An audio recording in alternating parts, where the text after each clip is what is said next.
அபிஷேகம் என் தலைமேல். கண்டத்தனமான போதகங்களும் செவிகளை விலக்கி காத்துக் கொள்ளுங்கள். ஏனென்று சொன்னால் நாங்கள் வாழுகின்ற நாட்களும் நாங்கள் ஊழியம் செய்கிற நாட்களும் இறுதி நாட்களாய் இருக்கின்றது. ஆண்டவராகிய இயேசு கிறிஸ்துவின் சுவிசேஷத்தை ராஜ்யத்தில் சொல்ல வேண்டிய நாட்களாய் இருக்கின்றது. ஆனால் உதவி செய்ய முடியாது. அந்த நேரத்தில் திடீரென்று திருமண வீட்டில் திராட்சரசம் முடிந்து போய்விட்டால் திராட்சரசத்தை கொண்டு வர எந்த வழியும் இல்லை. இனிமேல் எந்த ஒரு வாய்ப்புமே இல்லை என்ற ஒரு நிலை வரும் வரை ஆண்டவர்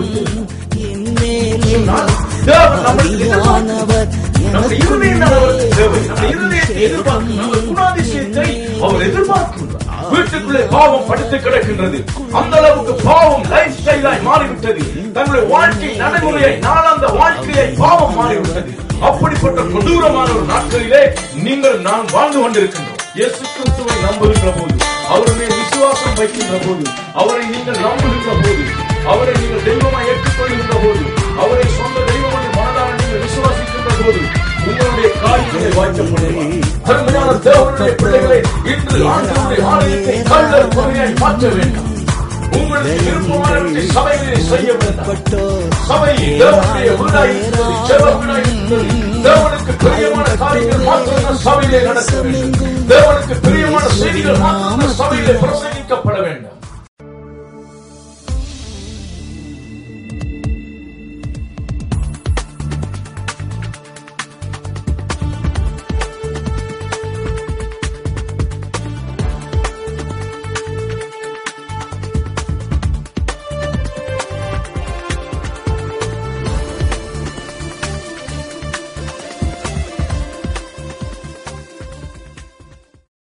இயேசு கிறிஸ்துவுக்குள் மிகவும் பிரியமானவர்களே, எலோகிம் நாட்சதுர சுவிசேஷ சபையின் இயேசுவின் இதய துடிப்பு என்னும் ஊழியத்தினூடாக உங்களை சந்திப்பதில் பெரும் மகிழ்ச்சி அடைகின்றோம். ஆண்டவர் தாமே தம்முடைய சுத்த கிருபையின்படி எதற்குமே தகுதி இல்லாத எங்களுக்கு தன்னுடைய வேதத்தை போதிக்கும்படியாய் தன்னுடைய கிருபைக்காக நான் என்னை தாழ்த்தி ஆண்டவருக்கு நான் நன்றி செலுத்துகின்றேன். எங்களுடைய ஊழியத்தின் நோக்கமானது சந்தர்ப்பம் வாய்த்தாலும் வாய்க்காவிட்டாலும் ஆண்டவருடைய சுவிசேஷத்தை சொல்ல வேண்டும். அதே போல சத்தியத்தை சத்தியமாய் போதிக்க வேண்டும். இதுதான் எங்களுடைய ஊழியத்தின் பிரதான நோக்கமாய் இருக்கின்றது. அதன் அடிப்படையிலே இன்று நாங்கள் ஒரு வேத பகுதியை நாங்கள் தியானிக்க போன்றோம். இந்த செய்தியின் தலைப்பு என்னவென்று சொன்னால், உயிர் தெழும்பின பின் இயேசு கிறிஸ்து கூறிய சில வார்த்தைகள். அதை குறித்து நாங்கள் இன்று தியானிக்க போன்றோம். ஏற்கனவே உங்கள் மத்தியில் அதை குறித்து நாங்கள் 2 வார்த்தைகளை குறித்து நாங்கள் தியானித்திருக்கின்றோம். இன்றைய நாளிலும் இயேசு கிறிஸ்து கூறின, உயிர்த்தெழுந்த பின் கூறின ஒரு வார்த்தையை குறித்து நாங்கள் தியானிக்க போன்றோம். நீங்கள் எல்லோரும் உங்களுடைய கைகளிலே வேதாகமங்களை வைத்திருந்தால் நீங்கள் திருப்பிக் கொள்ளுங்கள். மத்தேயு எழுதின சுவிசேஷம் 28வது அதிகாரம் 20வது வசனத்துக்கு நம்முடைய வேதத்தை நாங்கள் திருப்பிக் கொள்ளுவோம். நான் வாசிக்கின்றேன், நீங்கள் எல்லோரும் நன்றாய் கவனியுங்கள். மத்தேயு எழுதின சுவிசேஷம் 28வது அதிகாரம் 20வது வசனம். நான் உங்களுக்கு கட்டளையிட்ட யாவையும் அவர்கள் கைக்கொள்ளும்படி அவர்களுக்கு உபதேசம் பண்ணுங்கள். இதோ உலகத்தின் முடிவு பரியந்தம் சகல நாட்களிலும் நான் உங்களுடனே கூட இருக்கிறேன் என்றார். ஆமேன். நாங்கள் எல்லோரும் கண்களை மூடி ஜெபம் பண்ணுவோம். இரக்கமுள்ள பரலோக பிதாவே, இந்த நேரத்திலே அப்பா நாங்கள் வந்திருக்கிறோம். ஆண்டவரே பரிசுத்தரே, உம்முடைய வார்த்தையை தியானிப்பதற்காக நாங்கள் இந்த இடத்துல வந்திருக்கிறோம் ஐயா. பரிசுத்தரே, என்னையும் ஆண்டவரே இதை பார்த்து கொண்டிருக்கிற ஒவ்வொரு பிள்ளைகளையும் அப்பா உடைய பிரசன்னத்துக்குள்ளே நாங்கள் கொண்டு வருகிறோம். ஆண்டவரே ஆவியானவரே எங்களை ஆளுகை செய்யுங்கப்பா. கேட்கிற பிள்ளைகளுக்கு ஆண்டவரை ஞானத்தை கொடுங்கப்பா. கேட்கிற வேதத்துக்கு ஆண்டவரை சத்தியத்துக்கு அப்பா தங்களை கீழ்ப்படுத்த, அதை கீழ்ப்படுத்தி தங்களுடைய வாழ்க்கையை அமைத்துக் கொள்ள பிள்ளைகளுக்கு உதவி செய்யுங்க. ஆண்டவரே பரிசுத்தரே, என்னுடைய வாயினை நீங்கள் கட்டுப்படுத்துங்கப்பா. என் இருதயத்தை சிந்தனையை கட்டுப்படுத்துங்க. ஆண்டவரே என்னுடைய ஆவியினை கட்டுப்படுத்தி நீங்கள் என்ன பேச வேண்டும் அதை மாத்திரம் பேசும்படி அவங்களிடத்தில் கெஞ்சுகிறோம். ஆண்டவரே என் தெய்வமே, இந்த வார்த்தை கேட்பது மூலம் ஆண்டவரே ஒரு பிள்ளை எனும் ஆண்டவரே மனதில் துக்கப்பட்டு ஆண்டவரே அவர்கள் அப்பா மனவடிவாகி போய்விடாதபடி ஆண்டவரே இந்த வார்த்தையை கேட்டு உற்சாகப்படவும் பலப்படவும் ஆண்டவரே பிள்ளைகளுக்கு உதவி செய்யும்படியே ஜெபிக்கிறோம். ஆவியானவரே நீங்களே அப்பா பிள்ளைகளை தேற்றும்படியே ஜெபிக்கிறோம். ஆண்டவரே இந்த முழு நேரத்தையும் உடைய கட்டுப்பாட்டுகளை கொடுத்து நாங்கள் ஜெபிக்கிறோம். எங்கள் ஜீவனுள்ள நல்ல பிதாவே. ஆமேன், ஆமேன். இந்த இடத்திலே நாங்கள் வாசித்தோம், மத்தேயு எழுதின சுவிசேஷம் 28வது அதிகாரம் 20வது வசனத்திலே நாங்கள் வாசித்தோம், நான் உங்களுக்கு கட்டளையிட்ட யாவையும் அவர்கள் கைக்கொள்ளும்படி அவர்களுக்கு உபதேசம் பண்ணுங்கள். இயேசு கிறிஸ்து உயிர்த்தெழும்பின பின் கூறின பிரதான ஒரு கட்டளையா இருக்கின்றது. இயேசு கிறிஸ்து உயிர்த்தெழும்பின பின் சில வார்த்தைகளை தன்னுடைய சீசர்களோடு பேசினார். பயப்படாதிருங்கள் என்று சொல்லி பேசினார். அதே போல ஏன் அழுகிறாய் என்று சொல்லி ஆண்டவர் பேசினார். அதே போல இன்னும் அதிகமான வார்த்தைகளை ஆண்டவர் பேசினார். ஆனாலும் இன்றைய தியானத்திற்காக நாங்கள் இந்த மத்தேயு எழுதின சுவிசேஷத்திலே 28வது அதிகாரம் 20வது வசனத்தை கொண்டு நாங்கள் தியானிக்க போன்றோம். ஆண்டவர் சீசர்களோடு பேசினார். நான் உங்களுக்கு கட்டளையிட்ட யாவையும் அவர்கள் கைக்கொள்ளும்படி அவர்களுக்கு உபதேசம் பண்ணுங்கள். இது இயேசு கிறிஸ்து கூறின ஒரு கட்டளையா இருக்கின்றது. அருமையான தேவனுடைய பிள்ளைகளே, இந்த வேத பதில இருந்து நாங்கள் எதை கற்றுக்கொள்ள முடியும்? நாங்கள் மிகவும் பிரதானமான மிகவும் முக்கியமான ஒரு காரியத்தை நாங்கள் கற்றுக்கொள்ள முடியும். என்னவென்று சொன்னால், நாங்கள் வாழுகின்ற இந்த நாட்களும் நாங்கள் இன்று ஊழியம் செய்கின்ற நாட்களும் நம்முடைய இந்த கிறிஸ்தவ வாழ்க்கையை நாங்கள் நடத்தி கொண்டு போகின்ற அல்லது ஆவிக்குரிய வாழ்க்கையை நடத்தி கொண்டு போகின்ற நாட்களும் மிகவும் முக்கியமான நாட்களாய் இருக்கின்றது. எல்லோரும் அநேகமாய் ஆண்டவருடைய ஊழியக்காரர்கள் எல்லோரும் சொல்லுகின்றார்கள், ஆண்டவருடைய வருகை மிகவும் சீக்கிரமாய் இருக்கின்றது. அதே போலதான் இயேசு கிறிஸ்துவும் சொன்னார், நான் இதோ சீக்கிரமாய் வருகின்றேன் என்று சொல்லி நாங்களும் அதை விசுவாசிக்கின்றோம். ஆண்டவராய் இயேசு கிறிஸ்து மறுபடியும் இந்த பூமிக்கு வரப்போகின்றார். ஆனபடியினாலே நாங்கள் வாழுகின்ற இந்த நாட்கள் மிகவும் முக்கியமான நாட்களாய் இருக்கின்றது. அப்படியானால் நாங்கள் என்ன செய்ய வேண்டும்? ஆண்டவருடைய வார்த்தையை மிகவும் தெளிவாய் நாங்கள் கற்றுக்கொள்ள வேண்டும். ஆண்டவராய் இயேசு கிறிஸ்து எதை உபதேசித்தாரோ அதை நாங்கள் கற்றுக்கொள்ள வேண்டும், அதை நாங்கள் கைக்கொள்ள வேண்டும். அதே போல அதை நாங்கள் உபதேசம் பண்ண வேண்டும். அதுதான் ஆண்டவருடைய கட்டளை. இயேசு கிறிஸ்து உயிர்த்தெழும்பின பின் கூறின கட்டளை அதுதான். இன்று மிகவும் மனஸ்தாபத்துக்குரிய விஷயம் அல்லது மிகவும் கவலைக்குரிய விடயம் என்னவென்று சொன்னால், ஆண்டவராய் இயேசு கிறிஸ்து பிரசங்கிக்காத நிறைய உபதேசங்களை இன்று கிறிஸ்தவ வட்டாரங்களிலே அல்லது கிறிஸ்தவ ஊழியங்களிலே பிரசங்கிக்கப்பட்டு கொண்டு வருகின்றது. இதை நீங்கள் அறிந்து கொள்ள வேண்டும் என்று சொல்லி எங்களுடைய ஊழியத்தின் மூலம் நாங்கள் விரும்புகின்றோம். என்னவென்று சொன்னால், ஆண்டவராய் இயேசு கிறிஸ்து மிகவும் அருமையான மிகவும் பிரயோஜனமான மிகவும் வல்லமையான செய்திகளை நமக்கு செய்திருக்கின்றார். நீங்கள் இந்த 4 சுவிசேஷங்களிலும் மத்தேயு, மாற்கு, லூக்கா, யோவான் என்னப்பட்ட 4 சுவிசேஷங்களிலும் நீங்கள் வாசித்து பார்த்தால் தெரியும் இயேசு கிறிஸ்துவின் பிரசங்கங்கள். ஆனாலும் இப்பொழுது நாம் வாழ்கின்ற நாட்களிலே செய்யப்படுகின்ற பிரசங்கங்கள் எங்கே இருக்கின்றது? ஏனென்று சொன்னால், ஆண்டவர் சொன்னார் இயேசு கிறிஸ்து, நான் உங்களுக்கு கட்டளையிட்டவைகளை அவர்களுக்கு உபதேசம் பண்ணுங்கள். நாங்கள் இன்று ஊழியங்களை செய்கின்றோம். நாங்கள் விசுவாசிகளா இருக்கலாம் அல்லது மூப்பர்களா இருக்கலாம், சபையில எப்படிப்பட்ட ஊழியத்தை செய்கின்றவர்களா இருக்கலாம், வேதத்தை போதிக்கின்ற பெரிய பெரிய ஊழியர்களா இருக்கலாம், தீர்க்கதரிசிகளா இருக்கலாம், நாடு முழுவதும் சென்று ஆண்டவர் சுவிசேஷத்தை சொல்லுகின்ற சுவிசேஷங்களா இருக்கலாம், அப்போஸ்தலர்களா இருக்கலாம். ஆனாலும் நாம் ஆண்டவராய் இயேசு கிறிஸ்து நமக்கு உபதேசித்தவற்றை நாங்கள் மற்றவர்களுக்கு உபதேசிக்க வேண்டும். கவலைக்குரிய விஷயம் என்னவென்று சொன்னால், இன்று ஆண்டவராய் இயேசு கிறிஸ்து பிரசங்கிக்காத மிகவும் அநேக உபதேசங்கள் இன்று வந்துவிட்டது. அநேக உபதேசங்களை நாங்கள் கேட்டுக்கொண்டிருக்கின்றோம், அநேக பேர் பிரசங்கித்துக் கொண்டிருக்கின்றார்கள். அப்படிப்பட்ட நாட்களில் நாங்கள் வாழ்ந்து கொண்டிருக்கின்றோம். ஆண்டவராய் இயேசு கிறிஸ்து பிரசங்கித்த ஆனாலும் இப்பொழுது பிரசங்கிக்கப்படாத ஒரு சில வார்த்தைகளை உங்களுக்கு ஞாபகப்படுத்திவிட்டு நம்முடைய செய்திக்கு தொடர்ந்து செல்லலாம் என்று நான் விரும்புகின்றேன். நீங்கள் எல்லோரும் திருப்பிக் கொள்ளுங்கள். மத்தேயு எழுதின அதே சுவிசேஷத்திலே 5வது அதிகாரத்தை திருப்பிக் கொள்ளுவோம். 5வது அதிகாரத்திலே ஆண்டவர் இயேசு கிறிஸ்து மலை பிரசங்கம் செய்கின்றார். அதிலே 4வது வசனத்திலே சொல்லுகின்றார் ஆண்டவர் இயேசு கிறிஸ்து, துயரப்படுகிறவர்கள் பாக்கியவான்கள், அவர்கள் ஆறுதல் அடைவார்கள். இது ஆண்டவர் இயேசு கிறிஸ்து சொன்ன ஒரு பிரசங்கம். அதே போல நீங்கள் 10வது வசனத்தை வாசித்து பாருங்கள். நீதியின் நிமித்தம் துன்பப்படுகிறவர்கள் பாக்கியவான்கள், பரலோக ராஜ்யம் அவர்களுடையது. ஆண்டவர் இயேசு கிறிஸ்து செய்த ஒரு பிரசங்கம். 11வது வசனத்தை பாருங்கள். என் நிமித்தம் உங்களை நிந்தித்து துன்பப்படுத்தி பலவிதமான தீமையான மொழிகளையும் உங்கள் பேரில் பொய்யாய் சொல்வார்கள், ஆனால் பாக்கியவான்களாய் இருப்பீர்கள். சந்தோஷப்பட்டு களிகூறுங்கள், பரலோகத்தில் உங்கள் பலன் மிகுதியா இருக்கும். உங்களுக்கு முன்னிருந்த தீர்க்கதரிசிகளும் அப்படியே துன்பப்படுத்தினார்களே. என்று சொல்லி ஆண்டவராகிய இயேசு கிறிஸ்து பிரசங்கித்திருக்கின்றார். நீங்கள் ஒரு சில வேளை யோசிக்க கூடும், இது எங்களுக்கு தெரிந்த ஒரு விடயம் தானே, இதை ஏன் என்று நீங்கள் பிரசங்கிக்கிறீர்கள் நீங்கள் சொல்லக்கூடும். அருமையான தேவனுடைய பிள்ளைகளே, இன்று இதை பிரசங்கிப்பதன் நோக்கம் என்னவென்று சொன்னால், அநேக ஊழியர்களும் அநேக விசுவாசிகளும் ஆண்டவருடைய பிள்ளைகளும் இப்படிப்பட்ட செய்திகள் இன்று பிரசங்கிப்பதில்லை. இதை மறந்து விட்டார்கள். செய்திகளுடைய தலைப்புகள் மாறிவிட்டன, செய்திகளுடைய எண்ணங்களும் கருத்துக்களும் மாறிவிட்டன. இன்று அநேகம் பேர் பிரசங்கம் செய்கின்றார்கள், ஆண்டவருடைய பிள்ளைகளுக்கு உபத்திரவம் இல்லை, துன்பம் இல்லை, நாங்கள் நன்றாக வாழ வேண்டும், செழிப்பாய் வாழ வேண்டும், ஆரோக்கியமாய் வாழ வேண்டும் என்று சொல்லி மட்டுமே பிரசங்கிக்கின்றார்கள். தேவனுடைய பிள்ளைகள், இயேசு கிறிஸ்துவின் பிள்ளைகள் ஆசீர்வாதமாய் இருப்பது தவறல்ல, அவர்கள் மிகவும் செழிப்பாய் இருப்பது தவறல்ல. ஆனால் எங்கள் நோக்கமும் சிந்தனையும் முழு வாழ்க்கையின் நோக்கமுமே இப்படிப்பட்ட காரியங்களை மாறினால் அது தவறாய் இருக்கின்றது. ஆண்டவருடைய பிள்ளைகளுக்கு உபத்திரவம் உண்டு.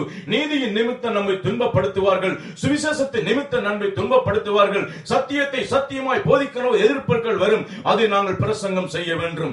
இந்த சபைக்கு வருகின்ற விசுவாசிகளுக்கு நாங்கள் இப்படிப்பட்ட பிரசங்கங்களை செய்யாது போகின்ற போது அவர்களுக்கு திடீரென்று ஒரு பிரச்சனை வருகின்ற போது சோர்ந்து போகின்றார்கள், கேள்வி கேட்கின்றார்கள், ஏன் எங்களுக்கு இப்படி வர வேண்டும், ஏன் எங்களுக்கு துன்பம் வருகின்றது, கிறிஸ்தவம் என்று சொன்னால் எல்லாம் நன்றாய் இருக்கும், எல்லாம் கம்ஃபர்டபிளா இருக்கும், எல்லாம் எங்களுக்கு ஆறுதலா இருக்கும் என்று சொல்லித்தானே வந்தோம், ஏன் பிரச்சனை வருகின்றது என்று சொல்லி கேள்வி கேட்கின்ற போது இன்று கேட்கின்ற மக்களுக்கு பதில் சொல்லுவதற்கும் தவறி போகின்றோம், பதில் சொல்ல இயலாமல் போகின்றது. நாங்கள் சத்தியத்தை சத்தியமாய் போதிக்க வேண்டும், சமநிலை உபதேசங்களை நாங்கள் செய்ய வேண்டும், ஒரே போக்கிலே நாங்கள் உபதேசங்களை செய்யக்கூடாது. ஆனபடியினால் இந்த வசனங்களை ஞாபகப்படுத்தினேன். ஆண்டவருடைய பிள்ளைகளுக்கு உபத்திரவம் உண்டு, துன்பங்கள் உண்டு. இதே போல நம்முடைய தீர்க்கதரிசிகளுக்கும் செய்தார்கள். அருமையான தேவனுடைய பிள்ளைகளே, ஒரு காரியத்தை தெளிவாய் விளங்கிக் கொள்ளுங்கள். கிறிஸ்தவம் என்று சொன்னால் இன்று செழிப்பான வாழ்க்கையும் ஆசீர்வாதமான வாழ்க்கையை மாத்திரமல்ல, பாடுகளும் உண்டு, துன்பங்களும் உண்டு. பரலோக ராஜ்யத்தை நாங்கள் சந்திப்பதற்கு நிறைய பாடுகள் பட வேண்டி இருக்கின்றது. அது உங்களுக்கு தெரிந்த விஷயமே. அதை நான் உங்களுக்கு ஞாபகப்படுத்தி சொல்லும்படியா இந்த இடத்தில் இதை சொல்லுகின்றேன். இன்று நீங்கள் ஒருவேளை ஒரே சத்தியத்தை கேட்டு கேட்டு அதிலே லயித்து போயிருப்பீர்கள் என்று சொன்னால், உங்களுடைய சிந்தனை அதிலே ஊறி போயிருக்கும் என்று சொன்னால், உங்களுடைய சிந்தனை இன்றோடு திருப்பிக் கொள்ளுங்கள்.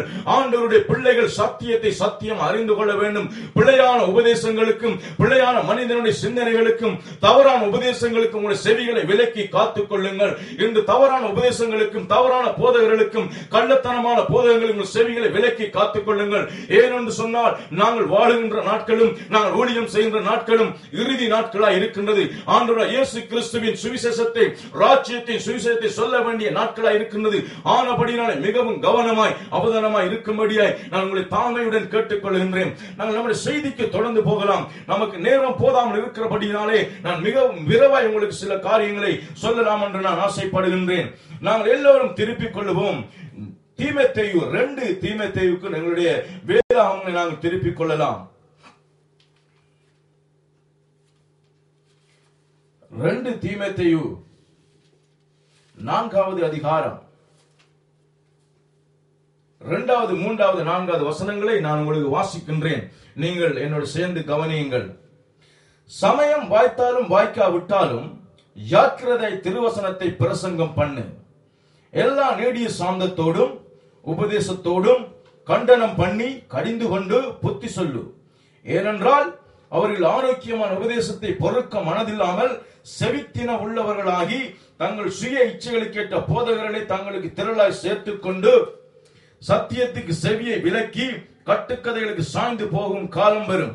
நீயோ எல்லாவற்றிலும் மன தெளிவுள்ளவனாய் இரு, தீங்கு அனுபவி, சுவிசேஷனுடைய வேலையை செய், உன் ஊழியத்தை நிறைவேற்று. இது பவுல் தீமோத்தேயுக்கு எழுதின ஒரு காரியம். அருமையான தேவனுடைய பிள்ளைகளை வேதம் தெளிவாய் சொல்லுகின்றது. சமயம் வாய்த்தாலும் வாய்க்காவிட்டாலும் திருவசனத்தை நாங்கள் ஜாக்கிரதையாய் பிரசங்கம் பண்ண வேண்டும். அது நம்முடைய பொறுப்பு. என் மேலே உங்கள் மேலே விழுந்த கடமை திருவசனத்தை ஜாக்கிரதையாய் கவனமாய் கண்டனம் பண்ணி சாந்தத்தோடும் பொறுமையோடு நாங்கள் பிரசங்கம் பண்ண வேண்டும். அருமையான தேவனுடைய பிள்ளைகளே, இன்று விசேஷமாய் யார் யாரெல்லாம் ஆண்டவருடைய வசனத்தை பிரசங்கிக்கின்ற ஊழியங்களை செய்கின்றீர்களோ, நீங்கள் போதகர்களாய் இருக்கலாம் அல்லது மூப்பர்களாய் இருக்கலாம், நீங்கள் வசனத்தை போதிக்கின்ற ஊழியத்தை செய்து கொண்டிருக்கலாம். உங்களுக்கு நான் என்னுடைய மன தாழ்மையோடு இந்த காரியத்தை சொல்லிக்கொள்ள விரும்புகின்றேன். ஏனென்றால் அவர்கள் ஆரோக்கியம் உபதேசத்தை பொறுக்க மனதில்லாமல் செவித்தின உள்ளவர்களாகி தங்கள் சுய இச்சைகளை கேட்ட போதகர்களை தங்களுக்கு திரளாய் சேர்த்துக் கொண்டு, நாங்கள் ஏன் ஆண்டவருடைய சுவிசேஷத்தை நாங்கள் ஜாக்கிரதையை பிரசங்கம் பண்ண வேண்டும்? ஏன் கண்டனம் பண்ணி பிரசங்கம் பண்ண வேண்டும்? ஏன் தெளிவுள்ளதாய் பிரசங்கம் பண்ண வேண்டும்? ஏன் சத்தியத்தை சத்தியமாய் போதிக்க வேண்டும் என்று சொன்னால், ஆரோக்கியமான உபதேசத்தை பொறுக்கமானது இல்லாமல் இன்று ஆரோக்கியமான உபதேசங்கள் பிரசங்கிக்கப்படுவதில்லை. ஆரோக்கியமான உபதேசத்தை கேட்பதற்கு ஜனங்களுக்கு விருப்பமும் இல்லை, அதை பிரசங்கிப்பதற்கு விருப்பமும் இல்லை. இன்று ஆரோக்கியமற்ற பிரசங்கள் சபைகளிலே செய்யப்படுகின்றது. ஆரோக்கியம் இல்லாத உபதேசங்கள் சபையிலே செய்யப்படுகின்றது.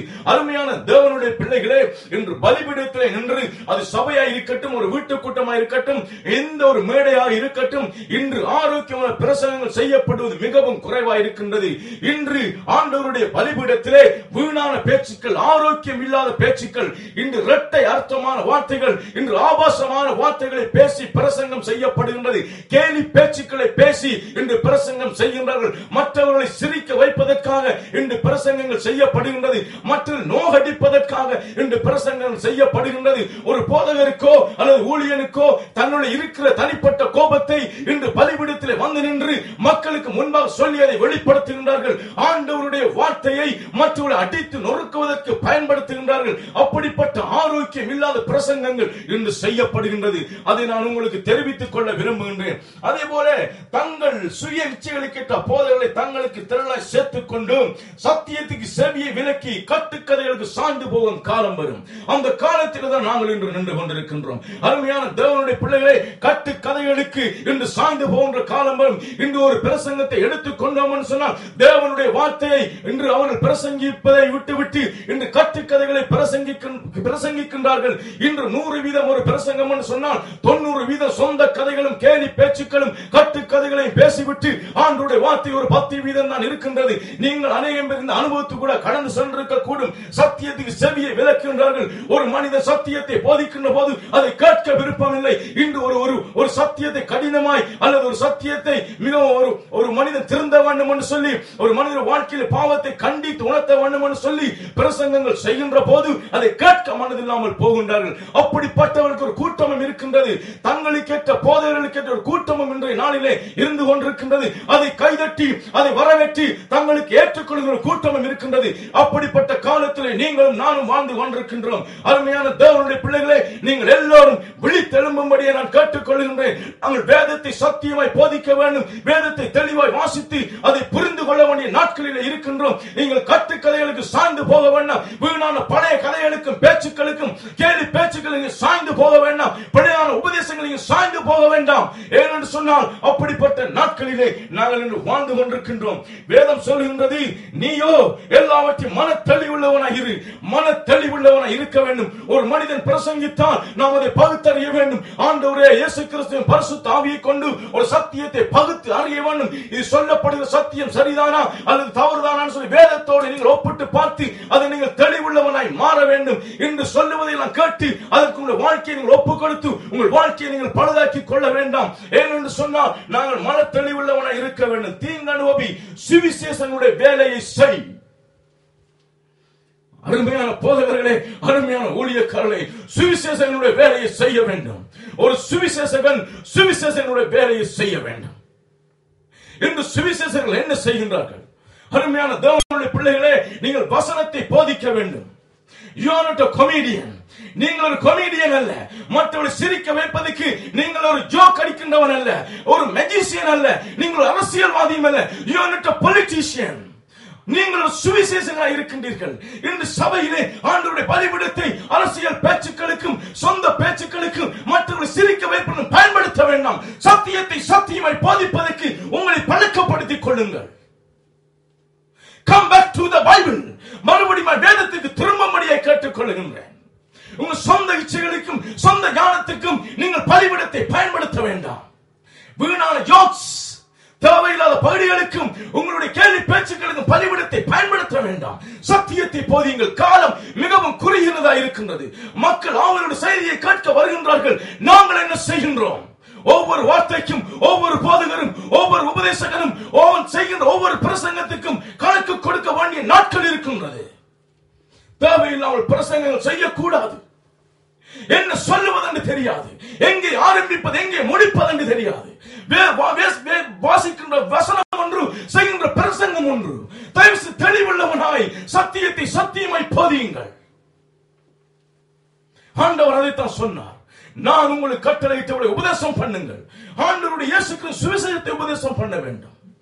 அது சீக்கிரமாய் இன்னும் ஒரு காரியத்தை நான் உங்களுக்கு சொல்லி கடந்து போக விரும்புகிறேன். எல்லோரும் நாங்கள் திருப்பிக் கொள்ளலாம். கலாத்தியருக்கு எழுதின நிருபத்திலே நீங்கள் வாசிக்கலாம். முதலாவது அதிகாரம் 6வது வசனத்திலிருந்து வாசிக்கலாம். உங்களை கிறிஸ்துவின் கிருபையினால் அழைத்தவரை நீங்கள் இவ்வளவு சீக்கிரமாய் விட்டு வேறொரு சுவிசேஷத்துக்கு திரும்புவதை பற்றி நான் ஆச்சரியப்படுகிறேன். வேறொரு சுவிசேஷம் இல்லையே. சிலர் உங்களை கலகப்படுத்தி கிறிஸ்துவனுடைய சுவிசேஷத்தை புரட்ட மனதாக இருக்கிறார்கள். அல்லாமல் வேறே அல்ல. நாங்கள் உங்களுக்கு பிரசங்கித்த பிரசங்கத்தை அல்லாமல் நாங்களாவது வானத்திலிருந்து வருகிற ஒரு தூதனாவது வேறொரு சுவிசேஷத்தை உங்களுக்கு பிரசங்கித்தாலும் சபிக்கப்பட்டவனை இருக்க கடவன். முன் சொன்னது போல மறுபடியும் உங்களுக்கு சொல்கிறேன். நீங்கள் ஏற்றுக்கொண்ட சுவிசேஷத்தை அல்லாமல் வேறொரு சுவிசேஷத்தை ஒருவன் உங்களுக்கு பிரசங்கித்தால் அவன் சபிக்கப்பட்டவனை இருக்க கடவன். இப்பொழுது நான் மனுஷரையா தேவனையா யாரை நாடி போதிக்கின்றேன்? மனுஷரையா பிரியப்படுத்த பார்க்கிறேன். நான் இன்னும் மனுஷரை பிரியப்படுத்துவனா இருந்தால் நான் கிறிஸ்துவின் ஊழியக்காரன் அல்லவே. மேலும் சகோதரனே, என்னால் பிரசங்கிக்கப்பட்ட சுவிசேஷம் மனுஷருடைய யோசனையின் படியானதல்ல என்று உங்களுக்கு தெரிவிக்கிறேன். நான் அதை ஒரு மனுஷனால் பெற்றதும் இல்லை, மனுஷனால் கற்றதும் இல்லை. இயேசு கிறிஸ்து அதை எனக்கு வெளிப்படுத்தினார். பவுலுடைய பிரசங்கம் முழுவதும் இயேசு கிறிஸ்துவினுடைய பிரசங்கமாக இருந்தது. அதே போலதான் உங்களுடைய என்னுடைய பிரசங்கம் மாற வேண்டும். வேறொரு சுவிசேஷம் இல்லை. அருமையான தேவனுடைய பிள்ளைகளே, கிறிஸ்துவே சுவிசேஷம். கிறிஸ்துவே சிலுவையிலே மரித்தார், கிறிஸ்துவே ஜீவனை கொடுத்தார், கிறிஸ்துவே உயிரோடு எழும்பினார். அதுதான் சுவிசேஷம். அதை தவிர வேறு ஒரு சுவிசேஷம் இல்லையே. இன்று பலவிதமான சுவிசேஷங்கள் வந்துவிட்டது. செழிப்பின் உபதேசம், பணத்தை குறித்த உபதேசங்கள், இன்று ஆசீர்வாதத்தை குறித்த உபதேசங்கள், பலவிதமான சுவிசேஷங்கள். கிறிஸ்து சிலுவையில் மரித்ததுதான் இன்று சுவிசேஷமாக இருக்கின்றது. அவர் உயிரோடு எழும்பினதுதான் சுவிசேஷம். வேதம் சொல்லுகின்றது, கிறிஸ்து உயிர்த்தெழாவிட்டால் நாங்கள் செய்கின்ற பிரசங்கம் விருதாவாக இருக்கின்றது. அருமையான தேவனுடைய பிள்ளைகளே, நீங்கள் செய்கின்ற ஒவ்வொரு பிரசங்கத்திலும் இயேசு கிறிஸ்துவின் சிலுவை மரணமும் அவர் உயிர்த்தெழுதலும் வரவில்லை என்று சொன்னால் ஒவ்வொரு பிரசங்கமும் விருதாவாக இருக்கின்றது. கிறிஸ்து சிலுவையிலே மரித்து உயிரோடு எழும்பினதுதான் சுவிசேஷம். வேறு ஒரு சுவிசேஷம் இல்லை. ஒரு மனிதனை நித்திய ஜீவனுக்குள்ளே நடத்துவதுதான் சுவிசேஷம். ஒரு மனிதனை பாவத்தில் இருந்து அவனை மீட்டுக் கொள்வதுதான் சுவிசேஷம். ஒருவனை நரக அக்கினியில் இருந்து அவனை காப்பாற்றுவதற்கு சொல்லப்படுவதும் சுவிசேஷம். என்னைய பணமும் இந்த ஆசீர்வாதம் எதற்கு உதவ போகின்றது? ஒரு மனிதனை பணம் நரகத்திலிருந்து காப்பாற்றுமா? அவன் ஆசீர்வாதம் இன்று அவனை நரகத்திலிருந்து காப்பாற்றுமா? காப்பாற்றாது. கிறிஸ்துவின் சுவிசேஷம் அவனை காப்பாற்றும். தெளிவுள்ளவனாய் இருங்கள் தயவு செய்து. அருமையான ஊழியர்களே, இன்று நாங்கள் சொல்லுகின்றோம் ஆபிரகாம், யோபு ஆசீர்வாதம் இருந்தால் வேதத்திலே உதாரணங்களை எடுக்கின்றோம். இப்படிப்பட்ட ஆசீர்வாதம் இருந்தார்கள், நாங்களும் ஆசீர்வாதம் இருக்க வேண்டும். உண்மைதான். ஆபிரகாம் ஆசீர்வாதமாக இருந்தது உண்மை, யோபு ஆசீர்வாதமாக இருந்தது உண்மை. யார் அவர்களுக்கு பிரசங்கித்தார்கள்? எப்படி how to become a millionaire என்று சொல்லி யார் பிரசங்கித்தார்கள்? யாரையா பணக்காரனாய் மாறுதல் சொல்லி பிரசங்கித்தார்கள்? ஆபிரகாமும் யோபும் உத்தமனாய் சன்மார்க்கனாய் இருந்தார்கள். ஆண்டவர் ஆசீர்வதித்தார். அதற்கு ஒரு பிரசங்கம் தேவையில்லை. நீங்கள் 45 நிமிடம் ஒரு வேதத்தை வாசித்து ஒரு பிரசங்கத்தை ஆயத்தப்பட்டு சொல்ல வேண்டிய அவசியம் இல்லை. யெகோவா ஈரை எல்லாம் பார்த்துக் கொள்வார். உங்களையும் என்னையும் பார்த்துக் கொள்ளும் தெய்வம் உண்டு. அதுதான் சுவிசேஷம். இன்று நாங்கள் பிசினஸ் மேனாய் மாறிவிட்டோம். எப்படி பிசினஸ் நடத்துவோம் சொல்லி இன்று நாங்கள் வேதத்தை எடுத்து நாங்கள் பிரசங்கிக்கின்றோம்.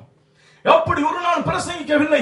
நோவா காலம் தொடங்கி யோவா ஸ்நானகன் வரைக்கும் எந்த ஒரு தீர்க்கதரிசி இப்படிப்பட்ட பிரசங்கம் செய்யவில்லை. என்ன பிரசங்கம்? மனம் திரும்புங்கள், பரலோக ராஜ்யம் சமீபம். அதுதான் பிரசங்கம். இயேசு கிறிஸ்துவின் முதலாவது பிரசங்கம் அதுதான். மனம் திரும்புங்கள், பரலோக ராஜ்யம் சமீபம். யோவா ஸ்நானனுடைய பிரசங்கம் அதுதான். மனம் திரும்புங்கள், பரலோக ராஜ்யம் சமீபமாக இருக்கிறது. சிந்தித்து பாருங்கள், எதை நாங்கள் இன்று பிரசங்கித்துக் கொண்டிருக்கின்றோம்? இயேசு கிறிஸ்து கட்டளையிட்டவற்றை நாங்கள் பிரசங்கிக்கிறோமா? எதை உபதேசம் பண்ணுகின்றோம்? அருமையான ஊழியர்களை சிந்தித்து பாருங்கள். இன்று விதை என்று சொல்லுகின்றார்கள். விதையுங்கள், பணத்தை விதையுங்கள், விதையுங்கள், ஆண்டவர் இரட்டிப்பாய் தருவார் என்று சொல்லி. விதை என்றால் என்ன? வேதத்தை தெளிவாக வாசியுங்கள். விதை என்றால் தேவனுடைய வார்த்தை. தேவனுடைய வார்த்தை. தேவனுடைய வார்த்தையை விட்டு நாங்கள் மிக இலகுவாய் வழுவி போய்விட்டோம். கலாத்தியரில் சொல்லுகின்றார், நீங்கள் இவ்வளவு சீக்கிரமாய் விலகி போவதை குறித்து ஆச்சரியப்படுகின்றேன். ஐயா, கிருபைதான் சுவிசேஷம். கிருபையைத்தான் அறிவிக்க வேண்டும். இந்த கிருபையை விட்டு விட்டு ஏதோ பல காரியங்களை சடங்காச்சாரமும் கலாச்சாரமும் நுழைந்த நம்முடைய சொந்த உபதேசங்களை செய்து கொண்டிருக்கின்றோம். சிந்தித்து பாருங்கள் அருமையான ஊழியர்களே, எதை நீங்கள் இன்று பிரசங்கித்துக் கொண்டிருக்கின்றீர்கள்? நாங்கள் ஒவ்வொரு பிரசங்கத்துக்கும் கணக்கு கொடுக்க வேண்டிய நாட்கள் வந்திருக்கின்றது. தேவையில்லாமல் பலிபீடத்தை பயன்படுத்த வேண்டாம். சொந்த பேச்சுக்களுக்கும் கேலி பேச்சுக்களுக்கும் ஆபாசமான இரட்டை அர்த்தமான வார்த்தைகளுக்கும் பலிபீடத்தை பயன்படுத்த வேண்டாம். ஒரு மனிதன் பலிபீடத்தில் நின்று பிரசங்கம் செய்தான், அவனுடைய ஆவியிலே ஒரு உயிர்மீச்சு எழும்ப வேண்டும், ஆவியில் ஒரு எழுப்புதல் காண வேண்டும், மரித்து போயிருக்கிற ஆத்துமா உயிரடைய வேண்டும். அதுதான் ஒருவன் பலிபீடத்தில் நின்று செய்கின்ற பிரசங்கம்.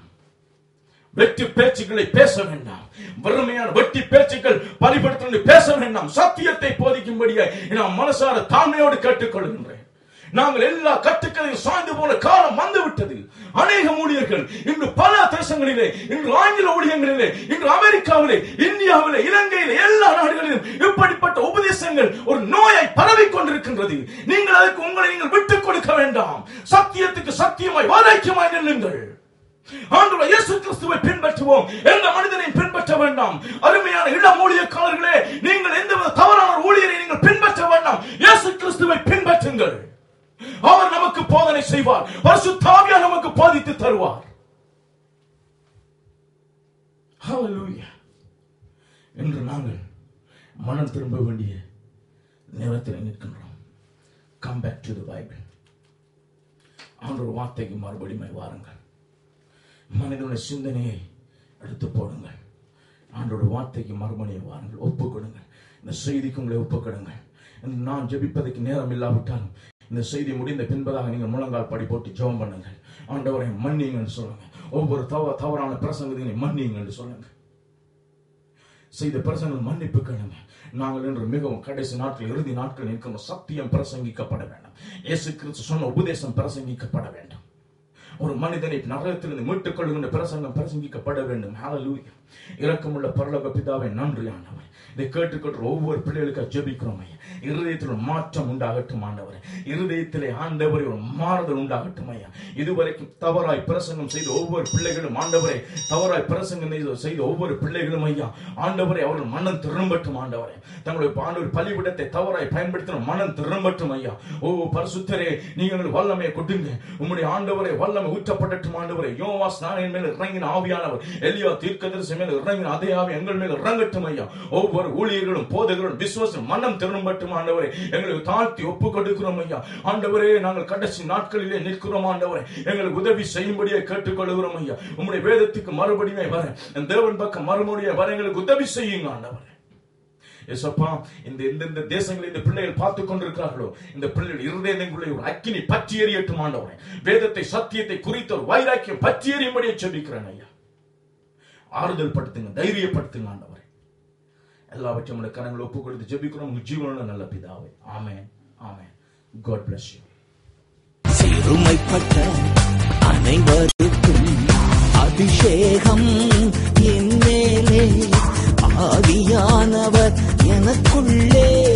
அபிஷேகம் என் மேலே, ஆவியானவர் எனக்குள்ளே.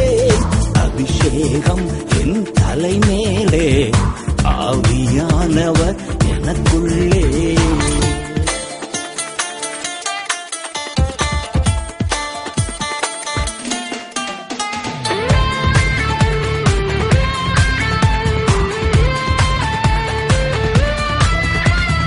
இதயங்கள் நொறுக்கப்பட்டோ ஏராளம் ஏராளம். இதயங்கள் நொறுக்கப்பட்டோ ஏராளம்